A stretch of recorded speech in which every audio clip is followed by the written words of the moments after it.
Bonjour à tous, j'espère que vous allez bien. Bienvenue dans cette nouvelle année de création de contenu. Bienvenue en 2025 puisque cette vidéo est normalement la première de cette année. Première également dans ma nouvelle chambre puisque ça y est, j'ai refait enfin ma chambre puisque les vrais savent que les couleurs de ma chambre de prime abord questionnaient relativement mes goûts. Voilà, c'était rose et vert, c'était dégueulasse. Mais j'ai pris mon courage à deux mains et j'ai tout refait, donc j'espère que vous apprécierez mon travail à sa juste valeur, parce que c'était chiant. Pour ceux qui le souhaitent, oui, je vais en parler beaucoup, oui. Il y a une guidance pour la nouvelle année qui est disponible sur mon Patreon, et oui, je vais parler beaucoup de mon Patreon, puisque c'est ça qui me permet de gagner ma vie, donc un petit peu de soutien, ça fait jamais de mal. Il y a de cela quelques mois maintenant, quand j'ai vu les précommandes de novembre chez Alliance Magique / Pictos / Édition Trajectoire, j'ai pété mon crâne. Parce que vraiment, il y avait trop de trucs incroyables. Quand j'ai vu toutes les précommandes de novembre, je me suis dit là, va falloir qu'on fasse un unboxing énorme, quoi, parce qu'il y a trop de choses. Donc pour ceux qui savent pas, je travaille avec Alliance Magique depuis déjà plusieurs années, j'ai même fait un stage chez eux, c'était trop bien. Et donc je reçois régulièrement leurs nouveautés, et ici j'ai reçu 6 nouvelles choses. Bon, c'est pas dans une boîte, parce que tout est arrivé séparément, mais on a 6 nouveautés qui sont vraiment mes pépites de ouf, et j'avais très envie de vous les présenter. Donc Pictos, si vous savez pas, c'est une maison d'édition et ils ont plusieurs labels. Moi, les livres que je vais vous présenter, ils viennent des labels Alliance Magique, Édition Danae et Arcana Sacra. Donc Alliance Magique, c'est un petit peu tout ce qui va être magie générale. Édition Danae, on est plus sur de la sorcellerie / paganisme. Et Arcana Sacra, c'est tout ce qui concerne la divination. Voilà.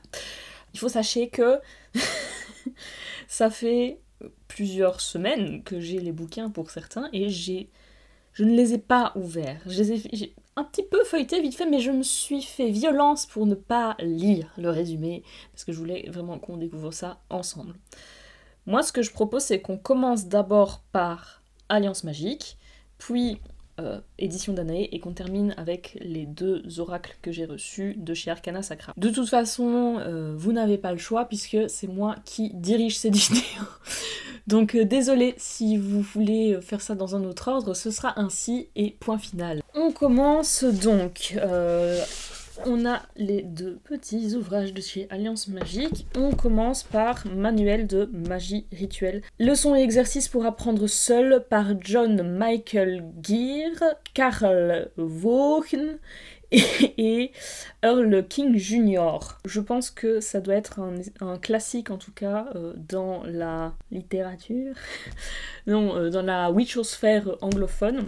On est sur un manuel plutôt de haute magie, donc on est vraiment sur de la magie cérémonielle, de la cabale, de l'astrologie, comme c'est mis là. Ah ben voilà, ici il est mis que John Michael Gear, initié en franc-maçonnerie, auteur de nombreux ouvrages, dont certains sur la Golden Dawn, le druidisme et la magie hermétique, donc on est quand même sur un gars qui s'y connaît assez bien.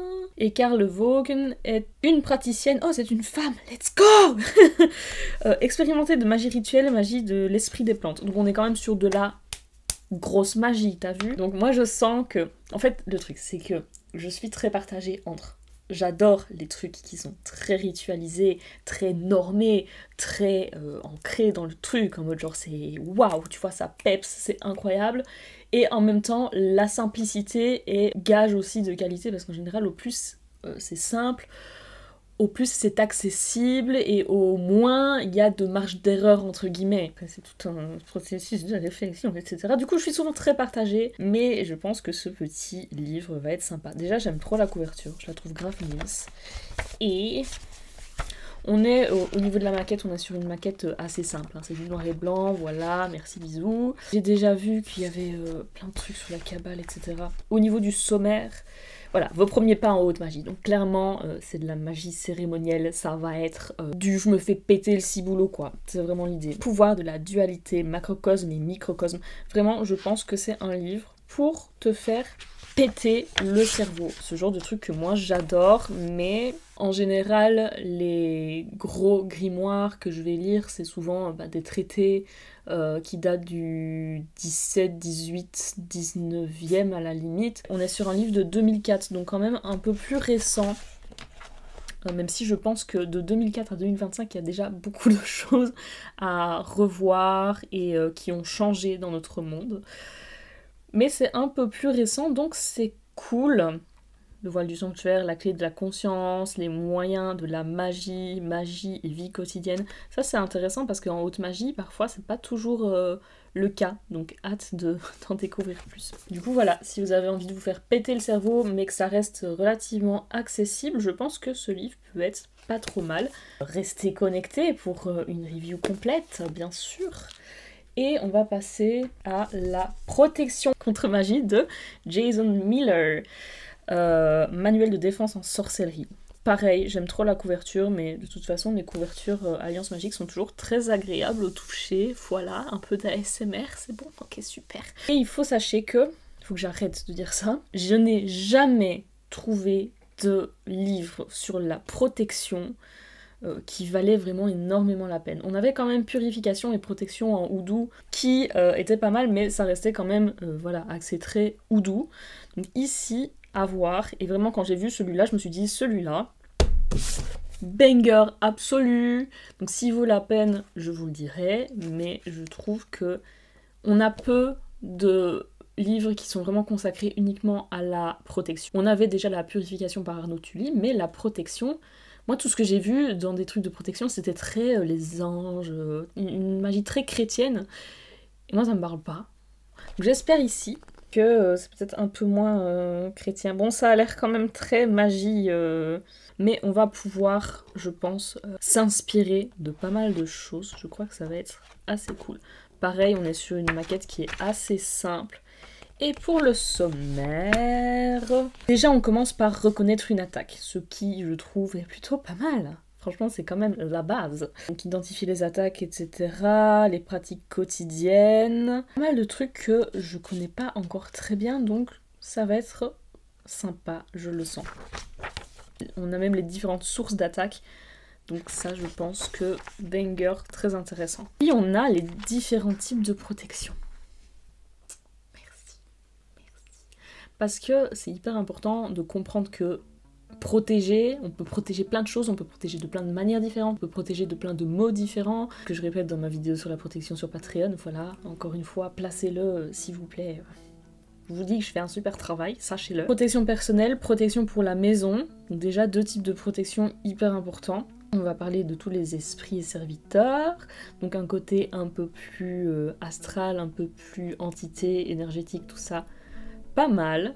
Retour à l'envoyeur et contre-magie. Alors ça, je sens que ça va être fun. Guérison et récupération. Donc qu'est-ce qu'on fait après? Ça, c'est cool aussi. Donc on a autant, je pense, de la protection défensive que offensive.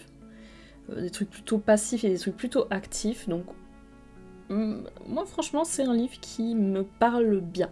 Puis une petite conclusion. Ah, on est quand même sur quelqu'un qui pratique la magie avec Hécate. Donc à voir si c'est fortement axé sur la magie d'Hécate ou s'il y a une possibilité en termes de protection d'adapter. Mais ça a l'air plutôt sympa. Et est-ce qu'on a un petit mot sur Jason Miller pour savoir qui il est? Donc Jason Miller étudie depuis 35 ans les nombreuses formes que peut prendre la magie pratique. Donc je pense que ça va être un truc un peu éclectique qui va pouvoir parler à tout le monde, j'espère. C'est un classique ce livre-là, effectivement, le contraire m'aurait étonné. Vraiment, la sphère anglophone, ils ont un max de trucs hyper intéressants, des livres qui sont vraiment beaucoup plus poussés, donc merci d'avoir traduit ce banger, trop bien. Vie avec son épouse, c'est cool, grande vie à lui et à ses enfants, c'est chouette, merci monsieur d'avoir partagé ceci, très hâte de le découvrir. Ce petit classique qui est mis là, donc si c'est si classique que ça, pourquoi avoir attendu aussi longtemps avant de le publier, je ne sais pas. Passons à nos amis de chez Édition Danae. Donc Édition Danae, j'avais bossé avec eux en tant que community manager, c'était trop bien. Alors, là c'est des livres qui sont de la sphère francophone, donc très heureuse de vous présenter des livres de mes copines, à peu près de mes collègues de près ou de loin. Les curiosités féeriques et surnaturelles. Est-ce que c'est pas trop pipou? Je pense que si.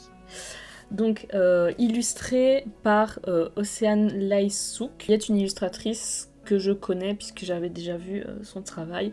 Et Véronique Barrault, par contre, comme ça, de nom, je ne vois pas qui c'est, mais peut-être que je sais qui c'est de tête. Bon, déjà le livre sent trop bon. Donc on est sur un livre couleur, clairement, couverture dure. On a mis du budget ici, hein. Clairement, on a du budget. C'est un petit livre tout mignon, j'aime beaucoup, sur les curiosités féeriques. Donc est-ce qu'on peut admirer le travail d'illustration qui est juste incroyable? Je pense que là, franchement, on peut s'arrêter dessus juste pour voir, quoi. Moi, c'est un livre que je voulais dans ma bibliothèque pour sa beauté, en fait. Concrètement, je trouve que j'aime beaucoup avoir des beaux ouvrages à feuilleter et des ouvrages de référence, graphiques, d'inspiration. Et celui-là en faisait vraiment partie. Donc, pour vous faire un petit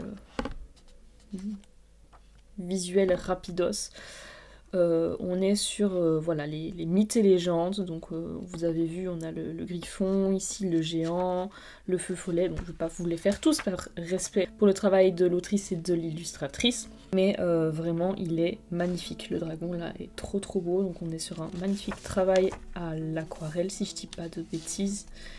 Maintenant je suis pas très voilà, je suis pas une grande artiste qui peut reconnaître tout ça, mais l'idée c'est un peu de vous présenter les mythes et légendes à travers ces pages qui sont vraiment trop jolies et ces magnifiques illustrations.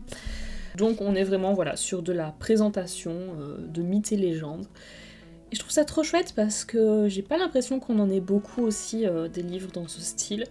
Donc ça sort vraiment de l'ordinaire et il est surtout très beau. Ça, il faut vraiment saluer le travail qui a été fait sur cet ouvrage. Félicitations autant à l'auteur qu'à l'illustratrice et qu'à l'équipe de conception, parce que je sais qu'il y a des très grosses équipes derrière pour l'édition, donc pour le graphisme, la mise en page, la relecture, etc. Franchement, il est très beau, très beau. Et il est au prix de 24 € celui-ci.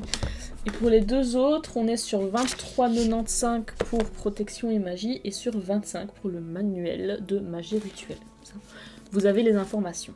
Ensuite, on a l'ouvrage d'une copine qui s'appelle Lyra Coltoire, qui est également sur YouTube. Donc si vous ne connaissez pas son travail, je vous invite à aller le voir parce qu'elle fait vraiment un travail extrêmement qualitatif.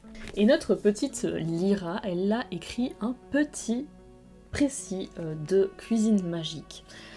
C'est un livre qui est... Oui, d'accord, je l'ai ouvert, c'est vrai, d'accord, oui, j'avoue. C'est un livre qui est réparti par Saba et qui nous propose plein de petites recettes magiques en fonction des sabbats, en fonction de la cuisine de saison. C'est trop bien. Alors on est de nouveau sur un livre couleur qui est très beau de nouveau.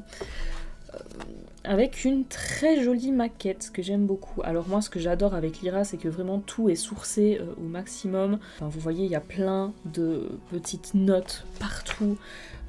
Voilà, vraiment, j'adore le travail de Lyra pour ça. C'est quelqu'un qui est extrêmement assidu, donc allez-y, les yeux fermés, vraiment, sincèrement. Et ce que j'aime bien, c'est que pour chaque recette, on a vraiment un élément kitchen witchery. Donc un endroit où on va vraiment parler de comment rendre sacré, de à quoi ça sert, de comment est-ce qu'on fait.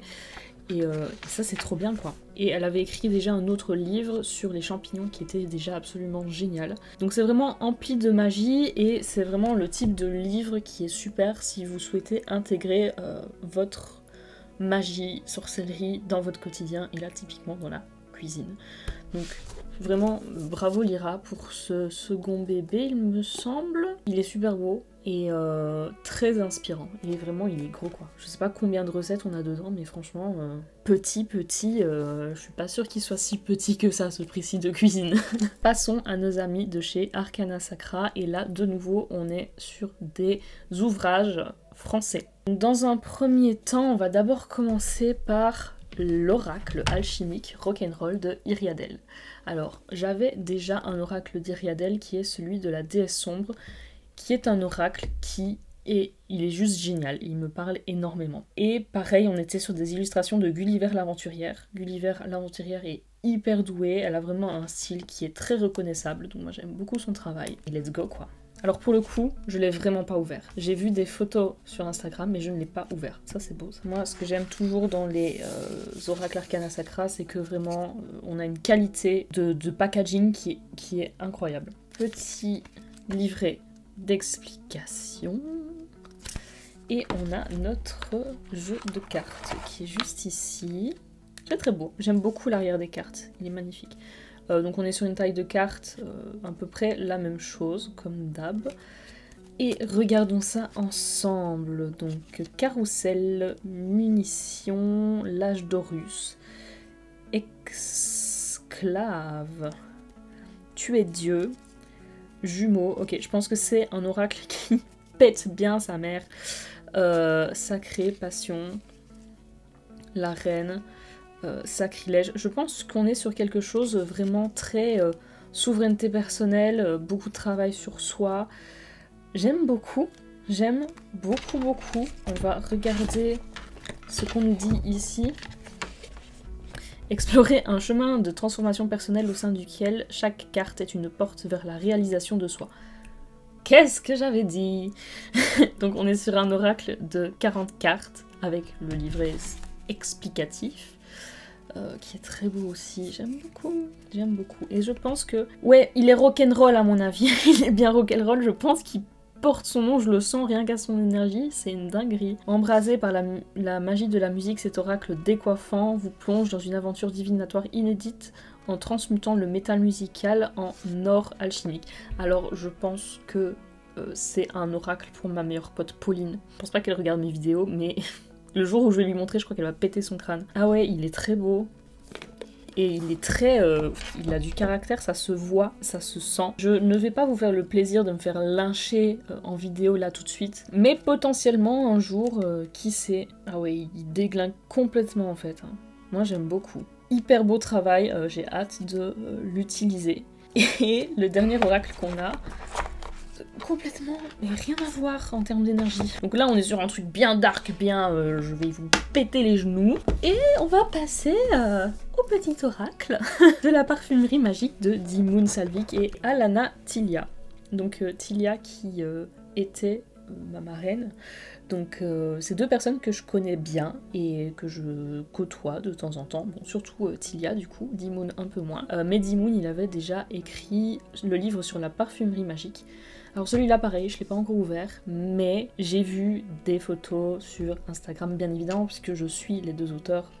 Logique. Donc découvrons ça ensemble. Donc l'oracle a été écrit par Dimoun et c'est Tilia qui a fait les petites illustrations qui sont trop mignonnes.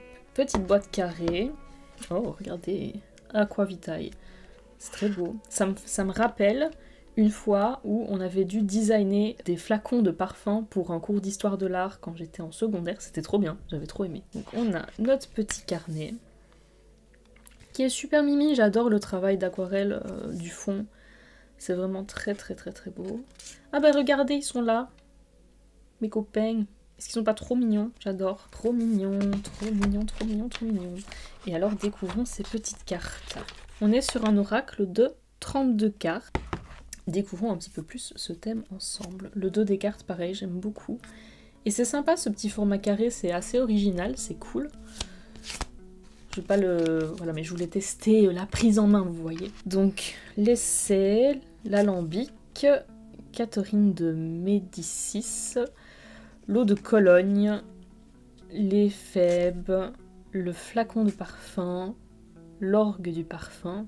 C'est beau ça, c'est ce qu'on a là aussi. Hop, j'aime beaucoup le cuir, la myrrhe, le bouquet rouge, le sous-bois. Et tiens, je vais quand même un peu aller regarder dans le livret comment est-ce que ça se... Comment est-ce que ça s'interprète ce truc finalement? Ok, donc je vois déjà qu'on a plusieurs types de cartes. Ça c'est intéressant. Les outils et supports, les matières, les notes et l'ésotérisme. Donc le sous-bois, je pense qu'on est plus sur les notes. Sous-bois, voilà. Synesthésie, ok, mots-clés, cycle lien perdu ou distendu, liminalité, outre-monde. L'accord évoque les facettes olfactives reliant les aspects de l'houmous et des bois mouillés. Ok, donc on a une petite explication de ce à quoi correspond la carte. Donc on a plusieurs thèmes en fonction du thème de la parfumerie. Du coup c'est assez cool. L'ambre c'était quoi? C'était les matières, ok. C'est carrément très spécifique comme thème d'oracle et c'est hyper original de nouveau.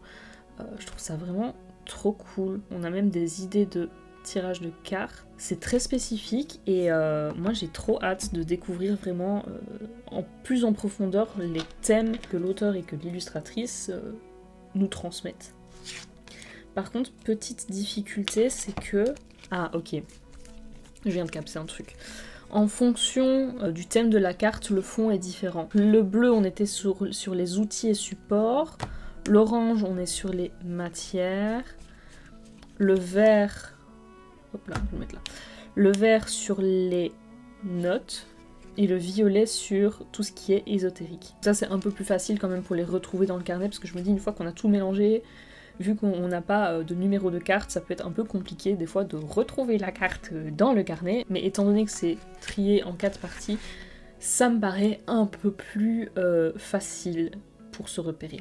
Donc trop hâte de découvrir plus en profondeur aussi l'oracle de ces deux auteurs. On arrête de vouloir toujours bien ranger tout, c'est plus possible là. Et alors au niveau des prix, pour l'oracle de la parfumerie magique, on est sur 24 €. Et pour l'oracle alchimique et rock'n'roll, on est sur un prix de 33 €. Voilà.